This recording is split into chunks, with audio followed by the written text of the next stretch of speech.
Okay, can we start? Okay, good afternoon once again, ladies and gentlemen. So, the aim of this session, my talk, is to prepare you for the walk that's going to happen soon after this. It's going to start at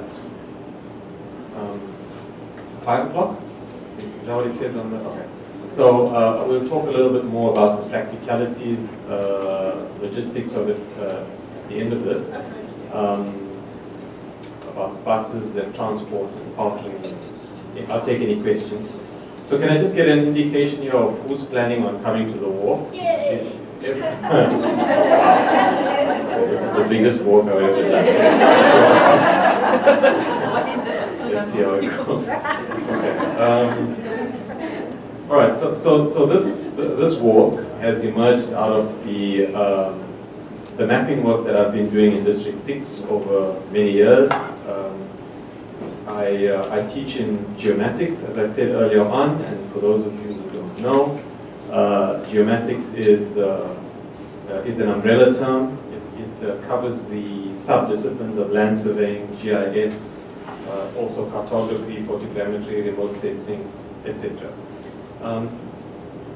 So what I want to do is I want you to think about where you are and when you are. Let's trouble time in preparation for the walk today. Firstly, we are in the time of fees must fall. Does anyone here not know about fees must fall? Do you know that? Okay, kind of. Maybe we'll chat a little bit about that at the walk. But places of education are very different in the Western Cape. So I've got 4 pictures up there of CPUT, UCT, the University of Western Cape, UWC where we are now, and Stellenbosch University. They are very different places, and they're experienced very differently, and they're also represented very differently. So we are at the bottom right place, UWC, and we're going to go to CPUT, the top left picture. That's a picture of CPUT District 6 campus. How do we grow affirmative visions of hope? How do we work through troubled histories together, knowing that the past is not something that has happened and is finished, but is part of everyday lived realities? Can engineering and scientific knowledge be decolonized? And if so, how? How do we learn to live with ghosts in our society? In a society in which we are haunted by spatialized, racialized, and gendered violence. So linking to Fikile's talk earlier on, and also to Rosie Brairotti's talk earlier on, they remind us that there is a critique of new materialism, that it can tend to whitewash the Anthropocene, because the origin story of the Anthropocene is aligned with capitalism, and ignores the fact that capitalism emerged out of slavery, imperialist conquest, and settler colonialism. In our walk, I hope to bring to the surface some of the contingent intersection of practices that make District 6. So firstly, we are in Cape Town, the location of the first violent theft of land by colonizers. In 1657, Peter Potter, the land surveyor, is asked by Jan van Riebeeck to map the location of the farms of the first free burghers. The land was allocated along the banks of the Liesbeek River. the Cape Peninsula was visited by some of the Khoi tribes as part of their annual migratory routes. Guided by the models of the time, Van Riebeeck felt some responsibility to improve the lives of the Khoi so as to civilize them and introduce them to the Christian way of life. The girl interpreter in this comic, her name was Kroto, or Eva as she was known by the Dutch. She became very valuable to them. The settlement led to conflict, and to keep out the Khoi, Van Riebeeck decided to erect a line of defenses comprising forts, a fence, and a boundary hedge. The Leesbeek River is shown here in blue, together with the current suburbs of Cape Town, shown in a thin red line. The boundary hedge is shown here in red. Part of the boundary hedge can be observed physically in Kirstenbosch Botanical Gardens. Has anyone here been to Kirstenbosch Botanical Gardens? For those of you from out of town, it's a beautiful garden. You might want to go there. Figuratively, one can say that the whole hedge is still alive if one zooms out and looks at the map of the demography of Cape Town. This is a dot density map showing the population by race group. One purple dot is 100 white people, one yellow dot is 100 colored people, and one green dot is 100 black people. The location of Van Riebeeck's hedge haunts the descendants of the first conflict. So we are situated, see my, no, you can't tell it. So we are situated over here. That little triangular suburb, that's UWC. You can see it's mainly green and yellow dots. We are situated at UWC, the university born out of apartheid and created for colored students. Then adopting a strong non-racial vision, it became a home of the intellectual left. It's the home of the Cape Flats Nature Reserve, containing critically endangered remnants of Cape Flats sand fynbos, disparagingly called the University of Wild Colors. We are situated in between the suburbs of Belhar and Bellville on the Cape Flats. Many people were forcibly moved here during apartheid from places like District 6. So it's no surprise that the destruction of District 6 has led to the creation of some of the most violent places on the Cape Flats, like this place where we are right now. The children of District 6 are living in areas that not even the army can secure. District 6 haunts them as they haunt District 6. Soon we are going to District 6. It's now called Zonneblom. It is the site of the most famous of apartheid's violent forced removals. It is also the site of the District 6 campus of CPUT. And we're going to start our walk there. Bottom picture shows CPUT campus. I quickly want to make a link here to the presentation that I'm going to be doing with Mikalinas, Zembilas, Verb, and myself. We're going to be doing it on presently. I think it's tomorrow. Sorry, I'm doing so many presentations. Yeah, so we're going to be using my District 6 video as a sort of a case study, talking about a pedagogy of ontology. So according to Braidotti, the tasks of the critical theorist is to firstly account for the present. This can be done by means of a cartography. A cartography is a theoretically based and politically informed reading of the present. It responds to my two main requirements, namely to account for one's location in terms of both space and time. It's a historical methodology that concentrates on the workings of phenomena, and also, very importantly, the power relations contained therein. So time, as we know, is nonlinear. Farad and Braidotti talk about it. And applying this to pedagogy, connections can be made across space and time to show certain patterns. Patterns are important. In some of my stories, specific events in the past result in the actualization of a particular future, that is today.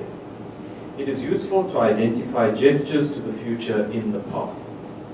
I always repeat that, I'll say that again. It is useful to identify the gestures to the future in the past. Karen Barad said that. Then, of course, one gestures affirmatively to the future. This brings together geomatics cartography with genealogical cartography in response to the need of decolonizing pedagogy. So a little bit about the two cartographies. It's a favorite method of obviously geomatics practitioners as well as posthumanists. They're very different, but I put them into conversation with each other. In the story of District 6, I think that the two cartographies are complementary. In geomatics, the aim is to represent an assumed pre-existing reality according to very specific norms. And of course, this is related to geomatics' conception of ethics. Additionally, the cartographer has to leave out things in order to be able to produce a usable map. Scientific knowledge is not neutral. It gets canonized over time. And people decide, powerful people decide on what to leave out.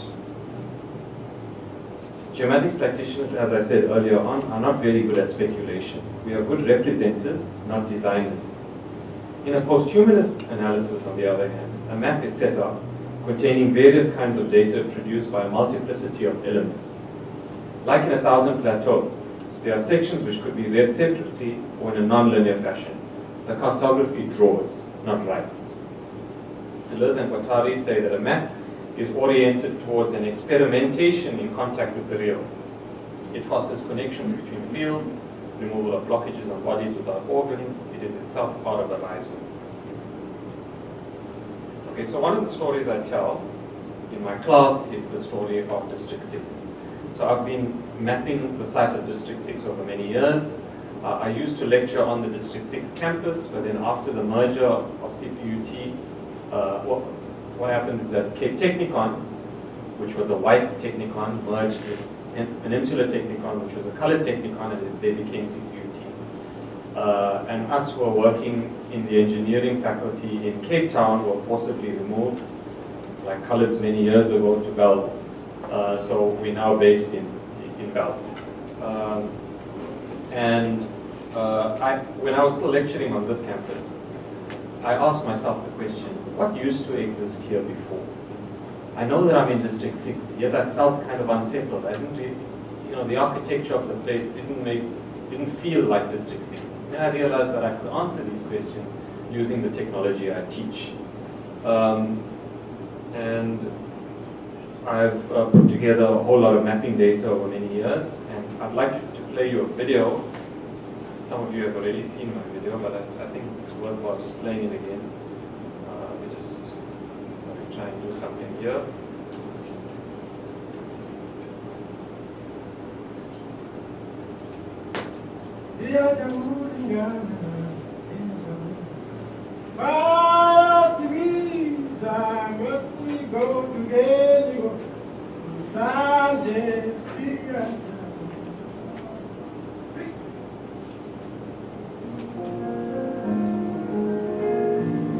This is a story of maps and of ghosts. Ghosts of the living, of the dead, and of those yet to be born.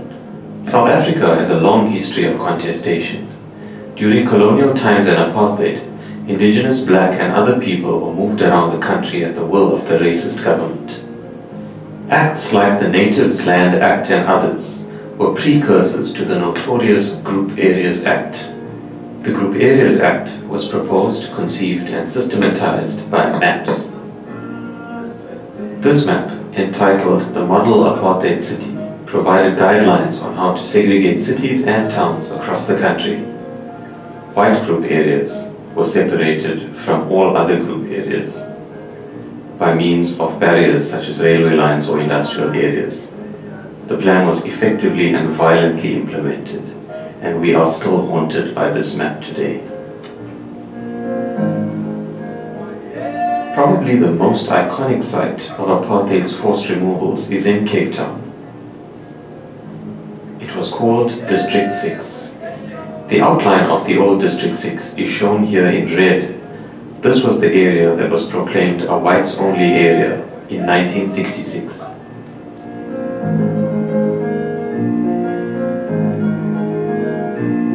CPUT's District 6 campus lies right in the middle of the site. What follows is a cartographic story of District 6. It is one of many stories, and is told with the help of GIS, or Geographic Information Systems. GIS technology can help to produce an analysis of the old District 6 and its relation to the present. I want to take a trip through time using maps of District 6. Here is a relatively recent map from 2011 showing our campus. The current road network is shown in green. I can switch that off and show in yellow the old road network that used to exist in District 6, most of which was destroyed. Now let's travel back to 1862. This is a map drawn by surveyor William Snow, one of the very first maps to cover the area of what would become District 6. About half of the area was empty land. The label on the map calls the area Kanala Dorp. Kanala is a Malay word meaning to help one another. In 1867, it was named the 6th district of Cape Town, or District 6. Now let's go to the late 1800s. This is a map from 1890, showing the development of District 6 at that time. Cape Town experienced massive immigration, and many people initially settled in District 6 when they got here from all over the world. There were Jews from Russia, Indians, Chinese, Turks, Egyptians, Australians, and Scots. Additionally, there were local black people, as well as freed slaves who would have originated from Madagascar, West Africa, the Indian subcontinent, or Southeast Asia. They are our ancestors. The oldest aerial image we have is from 1926, a time between the two world wars. At the time, the government leaders were Jan Smuts and General J.B.M. Herzog. In 1927, the Immorality Act is passed. Its purpose, as it said, was to prohibit illicit carnal intercourse between Europeans and natives and other acts in relation thereto. Let me zoom into the southern part of District 6. This is Horsley Street, a very important street in the history of District 6. In the early 1900s, the growing black population in Cape Town concerned the white population, who felt that there was a need for a black location. Horsley Street contained many African dock workers from the Transkei who wanted cheap accommodation. This is what it used to look like. In February 1901, the plague broke out, and the Horsley Street blacks were quickly blamed to be the source of the infection. This paved the way for the first forced removals from District 6. They were made to move to Indabeni, Cape Town's first black township. Here is a picture of some of the District 6 evictees, confined in isolation at a military camp. They would then be moved to these tents in Indabeni. It was later found that the plague was caused by Argentinian fodder that was imported for horses during the Boer War.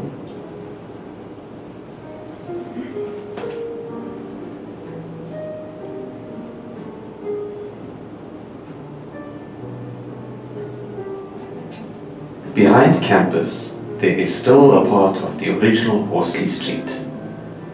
A scar, a haunting.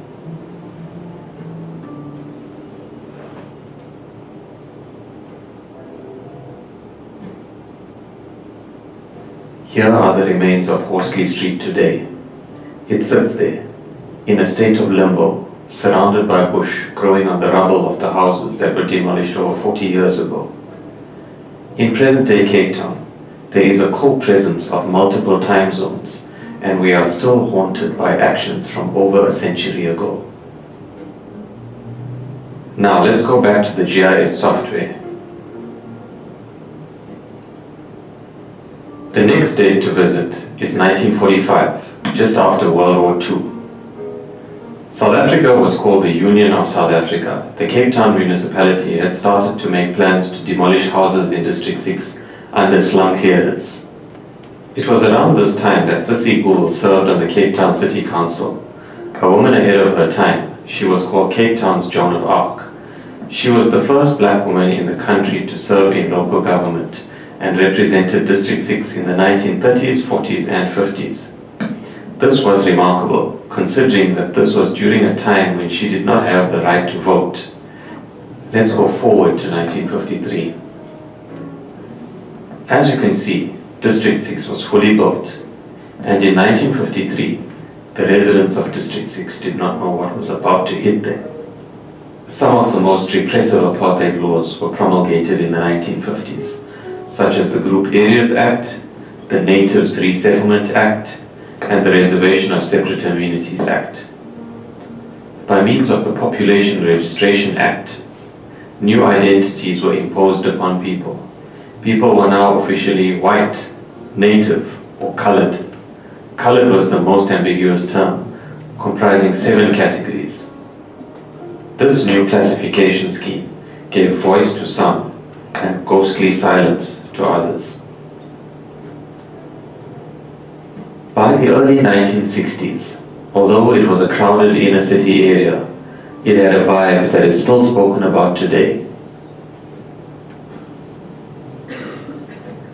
This footage of the people of District 6 in the 1960s going about their everyday lives belies the catastrophe that was being planned.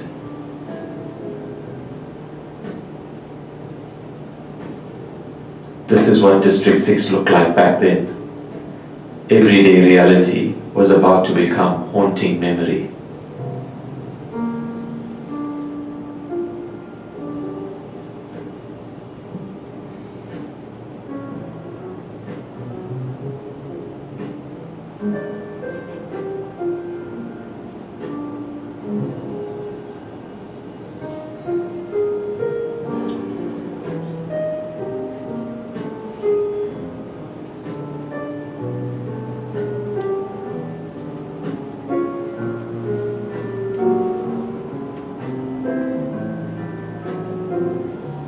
The next aerial image is from 1968. In 1966, the government declared District 6 a whites-only area under the Group Areas Act, with the removal starting in 1968. In this image, you can see that most of District 6 is intact, apart from this section which shows where some of the first demolitions and forced removals happened. This was the block bounded by Caledon, De Villiers, Stone and Clifton streets.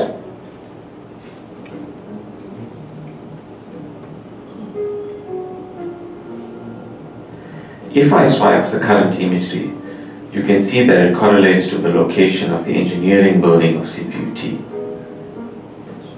Our building sits at the epicenter of the destruction. Other highlights or lowlights from the 1960s. Robben Island is turned into a prison. In 1962, Abdullah Ibrahim, or Dollar Brand, the famous jazz musician from District 6, goes into exile in Europe because of government harassment.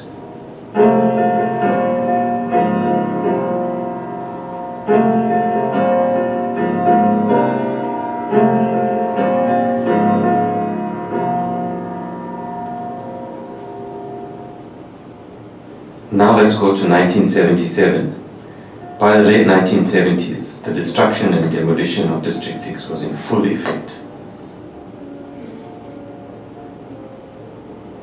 You can see that many of the buildings in the western section are gone. Photographs from the period of demolition don't adequately capture the confusion, anger, greed, hatred, sadness, and fear of the time. The ghosts of demolition are still here.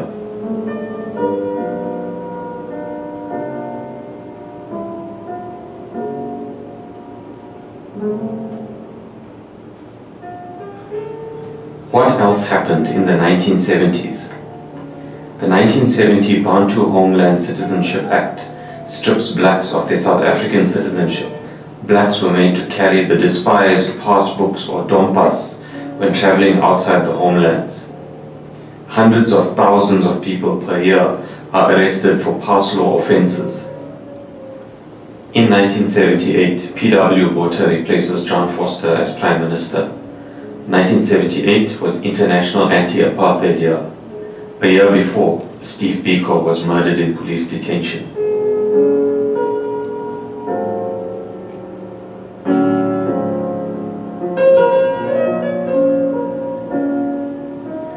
Let's go further to 1983. In 1983, the full force of the destruction can be observed. District 6 was demolished, and by this time, more than 60,000 people were forcibly removed. It looks like a war zone. Notice that there were only a few buildings left standing. These were mainly churches and mosques. St. Mark's Church, the Moravian Chapel, and Ellesmere Street Mosque are all still standing on our campus. And now, here is the aerial image from 1996. You can see the campus we know today. Back then, it was still called Cape Technikon. Let's go to 2011. CPUT was formed in 2005 when the Cape Technikon and Peninsula Technikons merged. If I turn on a layer of the old District 6 sites, we can work out where they are in relation to where we are today. On our campus is the location of important sites like the Hanover Building, the Little Wonder Shop, the Taj Restaurant, Westminster Cafe, the Post Office, and the Fish Market. The Star Cinema was here. The public wash house was here with its elaborate machinery. It was built over a mountain stream which may still be flowing underground. The Moravian Chapel is still standing, and it used to look like this.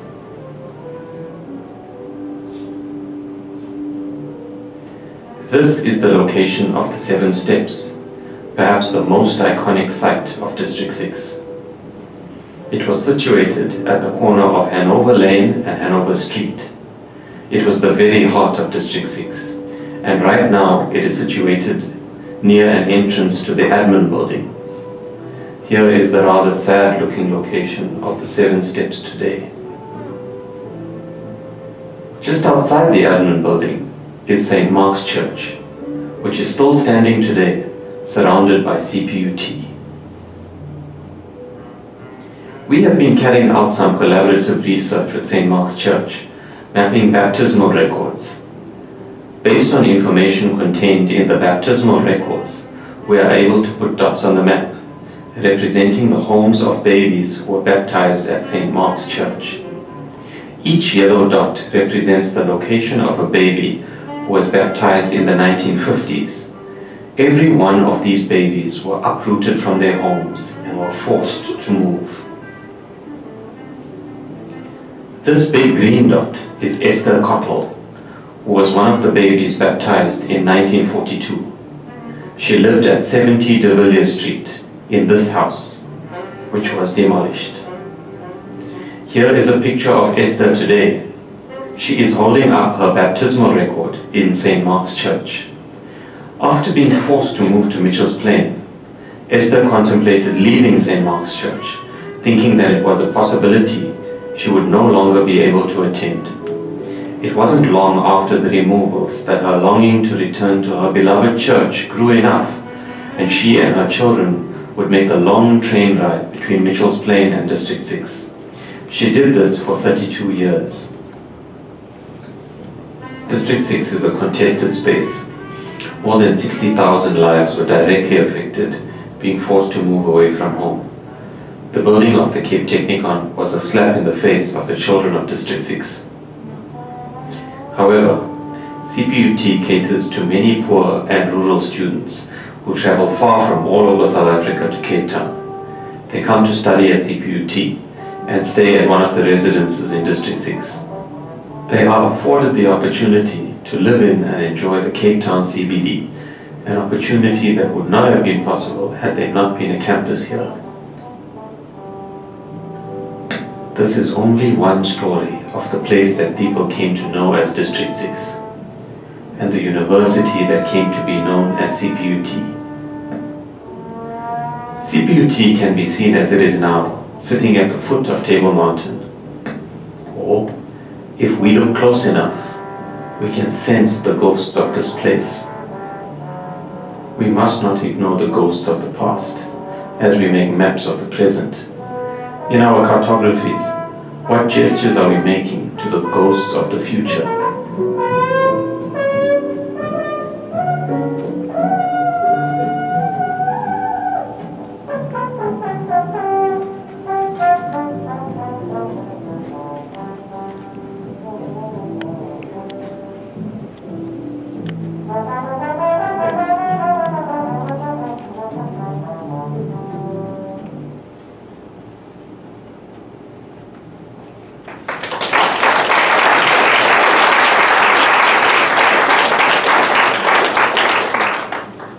So that's just to give you some background of the history of District 6, the place that you're going to.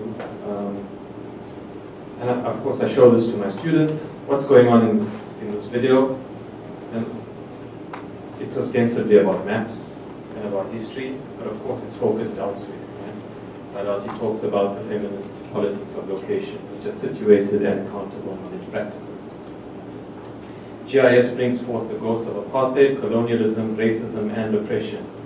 And these ghosts are not necessarily just people. They are also streets, houses, and trees.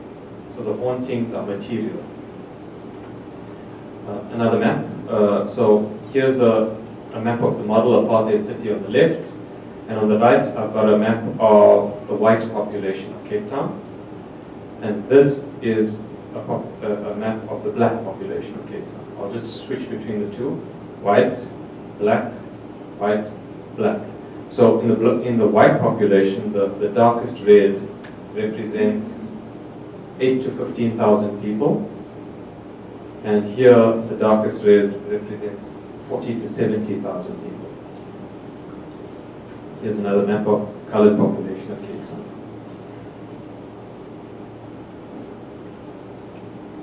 So the figure of the surveyor was complicit in furthering the aims of colonization.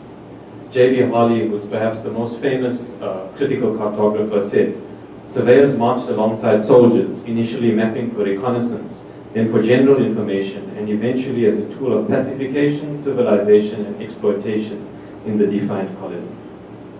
The promotion of property rights, economics, and Christian values served to promote merchant capitalism, but also subjugated black bodies into slavery. And it is into this non-innocent pedigree that student surveyors are being conditioned. We must come to terms with and disidentify from certain ghosts of our past. Mampela Rampele said, "We have little choice but to embrace the reality of the past as a whole. But how does one embrace such a difficult past? And isn't there a risk of being tainted by such an embrace? Or can one choose to embrace only that aspect of the past that one calls one's own? What about the other that has now become part of oneself?" So at Cape Technikon, white surveyors, white student surveyors used to pay very close attention to the act of survey. They wanted to make sure that they followed the ethical practice according to survey and make sure that the maps were accurate. Later on, a black and a more diverse group of students used to do the same thing at CPUT, but of course the value or the importance of the land itself escaped them. The apartheid government was especially effective in silencing voices. So this afternoon, we're going to be taking a walk around the site. This is the walking routes that I've planned for you. And if, could you just take out this, I think all of you should have it. So here's a map of District 6 in 1968. I've deliberately put the 1968 map with the walking route of Trop, so that you can be aware of what it is that you're walking over. But this is the current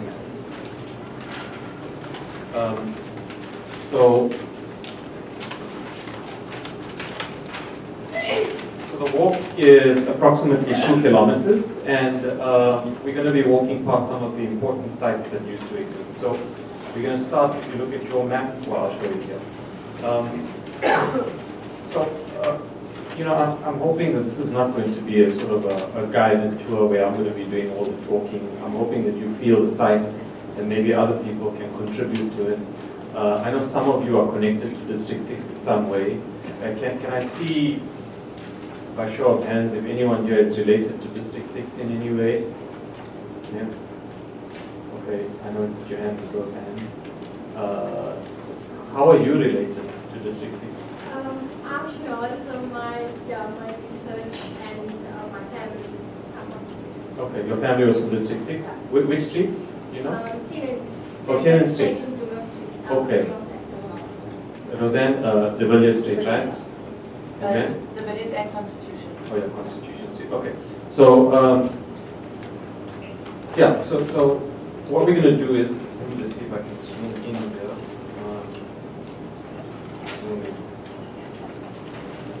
Yes. Can you see that? Okay. We're going to start at point 1. So point 1 here is point 1 on your map. We're going to be looking at where the public wash house was. So if it says point 1 here, you can turn over, you'll see number 1, the image number 1. So that is the public wash house. So I'm going to take you to exactly that spot where that photograph was taken from. Of course, that building doesn't exist anymore, but I'll take you there. Then we're going to walk to point 2 if you turn over to the location of the 7 steps. Okay? And then we'll go to point 3, which was the Star Cinema. Yeah, point 3, which is the Star Cinema. And then we'll also walk past the Moravian Chapel and St. Mark's Church. So there's the public wash house, you've got that picture, 7 steps, Star Cinema, and then we'll go past St. Mark's Church and we'll go past the Moravian Chapel. I've just included this map here, which is the baptism record, so just to point out that, you know, we're going to be walking over people's memories, we're going to be walking over people's houses, we're going to be walking past countless babies who were born in District 6. So tread carefully. We're also going to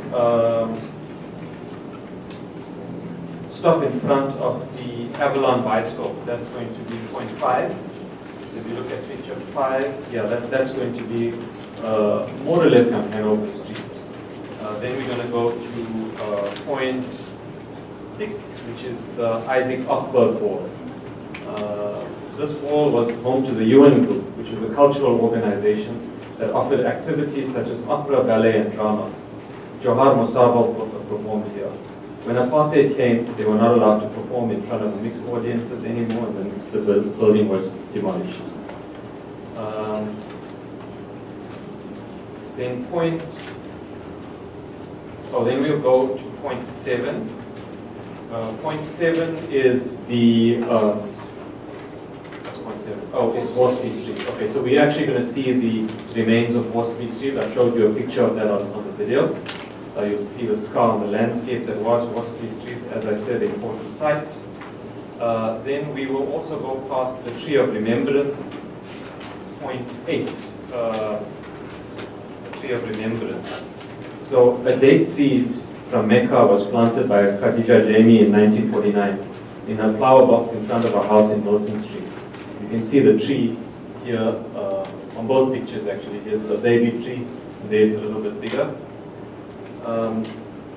The Group Areas Act was promulgated, the bulldozers came, flattened the house, and they flattened all the other houses around it, but amazingly the tree survived. And the tree still survives today, and this is what it looks like. So we're gonna go there. That's point 8. So we'll go see the Tree of Remembrance. Then we're gonna end at Ellesmere Street Mosque, which is on campus, and Ellesmere Street Mosque is still standing today. It doesn't look exactly like that, but we'll end our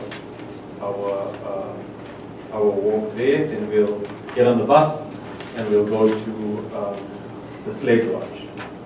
I wanted to actually dedicate our walk today to Muhammad Benjamin. He passed away a few weeks ago. He was one of a real colorful characters from District 6. He was, I don't know if any of you saw the QP exhibition. Muhammad back in the day was a transvestite who used to hang out with QP and his colorful band of characters. He subsequently in later life became a devout Muslim and used to show people around the museum and used to spam us with pictures of District 6 all the time. And he had a heart attack and he died in the museum while he was doing the stuff that he so loved to do. So, Muhammad, this is for you. There's a picture of Horsley Street on the left as it used to exist and what it looks like today. So we're going to go there.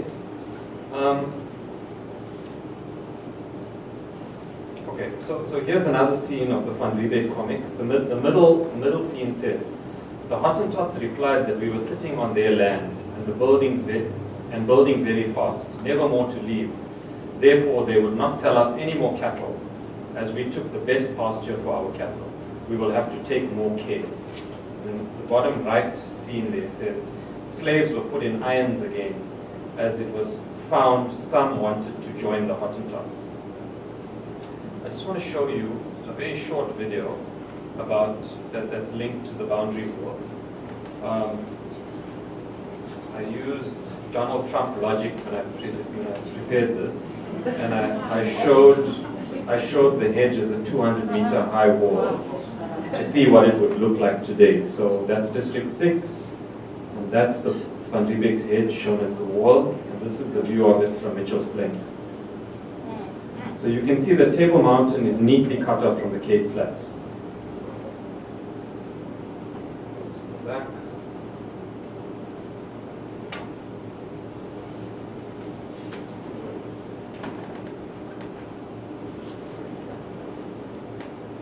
Many, if not most children who live in impoverished areas on the Cape Flats have never visited Table Mountain. They see it from their homes, yet are prevented from visiting. The hedge is there, invisible yet present. And I don't want this to feed into the dominant anti-black discourse, as Fikile pointed out earlier on, that dominant understandings of nature are white. Nature education is positioned as a form of rescue for black children, right? In some cases. Not the way that you present it. And nature is seen as a space of play and discovery for white children. My aim here is to point out the structural violence that continues to be meted out on black bodies, big and small. And lastly, in this time of heated politics, in this time of a rapidly heating earth, mapping need not be positivist, imperialist, and distant. It can zoom into the sight of individual bodies living in a specific society and on a unique landscape. And when we engage with the ghosts of apartheid and colonization, we are also gesturing to the future. We can remap the past and we can give a voice to the silenced. The video, if you are interested to see the video again, it is on YouTube, so you can just do a search District 6 and CPUT. It's over there. Please use the hashtag NM2019CT if you're taking any pictures, posting it to social media. And if you want to contact me, my email address is at the top right there, muhammad@cput.ac.za, but we can chat now on the talk on the walk. So some logistics. The bus is going to fetch us at 4:30, which is in 15 minutes time, just outside here. How many of you are taking your own transport? Are going to be driving to, okay. So where we're going to be is we're going to be at the front entrance of CPUT. The main entrance on Hanover Street used to be called Kaisergracht. Before that, it used to be called Hanover Street. But anyway, it was renamed Hanover Street recently, and so we're going to be meeting. The bus is going to be parking outside the main entrance to CPUT District 6 campus. So you can go there, or you can even drive behind the bus, and we can all meet there. Then we'll do the walk. We'll get back on the bus, and we'll go to the slave lodge. Are there any questions? Yes? I wonder if you could talk a little bit about the coloured 16mm footage in the film, where that came from, and whether that's part of a longer film or what it was made for. Yeah. And then the second question is, on the map you've just shown us, how have you identified Avalon Records or these other places? Is that through verbal testimony, or how is that going? Okay, so I've done this work over a period of years in collaboration with the District 6 Museum and ex-residents. So the practice of identifying the sites was a long process. So someone would say, oh, that was Avalon Records, that was the fish market, and then we could speak to someone else. And eventually I put it all together in one continuous map. And that map is still being built all the time. And in fact,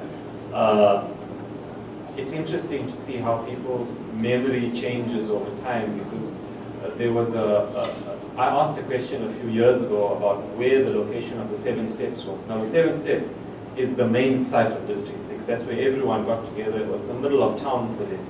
And even ex-residents were arguing. It caused a huge fight among some of them to say it was on this block, and some of them said it was on that block. So it's interesting to see how effective the apartheid government was in erasing memory, because they couldn't even find where the 7 Steps were.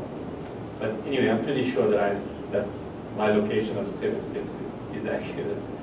And on the video, I found it on YouTube. Someone put it there. You know, there were a lot of people who during the time of destruction or just before that, they were very forward-thinking and had decided to document District 6 in various ways. So this was obviously some photographer, videographer went and just did videos of everyday life of District 6. But you can find it on YouTube if you want the long. It's actually quite a long video with no narration or anything like that. It's just like this video, that kind of stuff. Any other questions?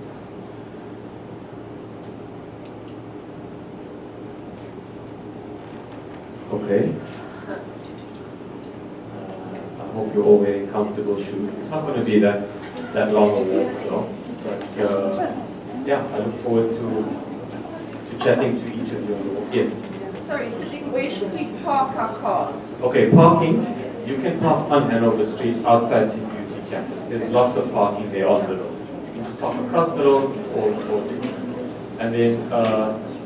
So should we aim to start the walk at 5? So even if we get there a little bit early, maybe we can just sit around, look at the landscape, whatever. But we'll start the walk itself at 5 o'clock. Okay, see you there. See you there.